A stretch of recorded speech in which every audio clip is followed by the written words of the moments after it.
Hi there everyone and welcome to Tech Ravers. So you just received your highly anticipated AYN Odin 2. Congratulations, it's an amazing product and you have many hours of fun entertainment ahead of you. I'm still waiting for my white Indiegogo backed Odin 2, but I've had the privilege of playing with this cold grey variant for a few weeks. In this video, I'd like to share some tips that could be helpful for you when you start using your own device. Some of the tips are more about preferences and how I like things, while others can make the difference between a working and malfunctioning product. That being said, let's jump into it.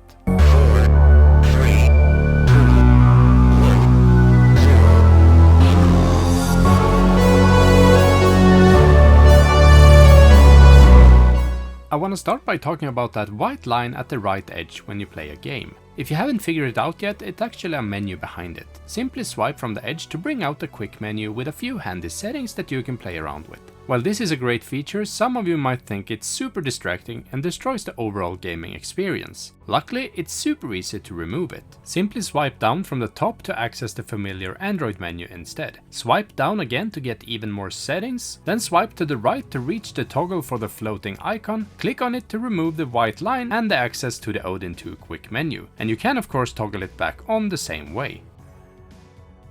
Alright, number 2. Install the emulator Fronend Daijisho from the Google Play Store. Of course, this is a matter of personal preference, but I think I've used every single Android frontend available, and none has come close to being as easy to install and set up as Daijisho. If you don't know what an emulator frontend is, it's this interface that will make the integration between emulators and games super smooth, and transitions between different systems and consoles will feel seamless. You can import new games and remove old systems that you don't use anymore with just a few clicks. The frontend will also download box art for all your games automatically, so you don't have to do it yourself. Now, I won't go through in this video how to get the most out of Daijisho, but I might in an upcoming video, so make sure to subscribe to the channel and hit the bell so you don't miss that in the future. Number 3 is an important one. You might notice that characters in some games will behave weird and respond very badly to your joystick movements. For instance, the character might start walking when you move the sticks in certain directions, or simply not move at all. This is because of the stick's Deadzones. As you can see, when I use this gamepad tester app, my sticks never come close to the corners of the test squares. This is referred to as Deadzones. This will look different on every Odin 2, and you might not even have these issues, but if you have, there's an easy fix for it. Go into Settings, then scroll all the way down to the Odin settings and click it. Once there, scroll down again until you reach Joystick Calibration and Gamepad Test. Click Gamepad Test. Now, instead of just testing your buttons, you can actually click where it says left and right to bring up a menu for adjusting joystick sensitivity. I have set both my sticks to 1.40 and now I don't have any issues at all. It's great that we have an option to adjust the settings, but the settings are located in a rather unusual manner.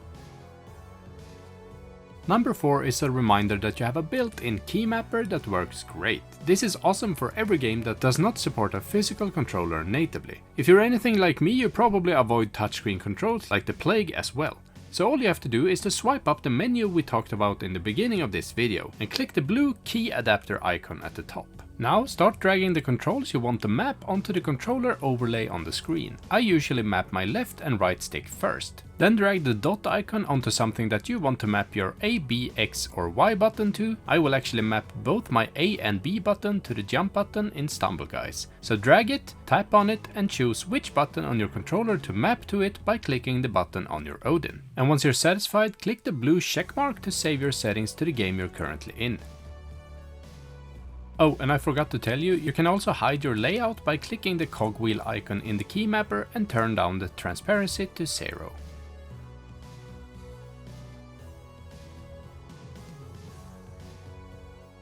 The fifth and final tip for this video is by extremely popular demand how to get moving backgrounds on your Odin 2. Download and install Wallpaper Engine from the Google Play Store. Simple as that. You will get a few backgrounds to choose from right away, but you can also download any wallpaper that you might want. I actually have an entire video showcasing this and how to transfer moving wallpapers from your computer to your Android device, so go watch that after this video if you need help. It's actually one of my earliest videos on the channel, so if you want to watch something really slow paced, go watch it right away.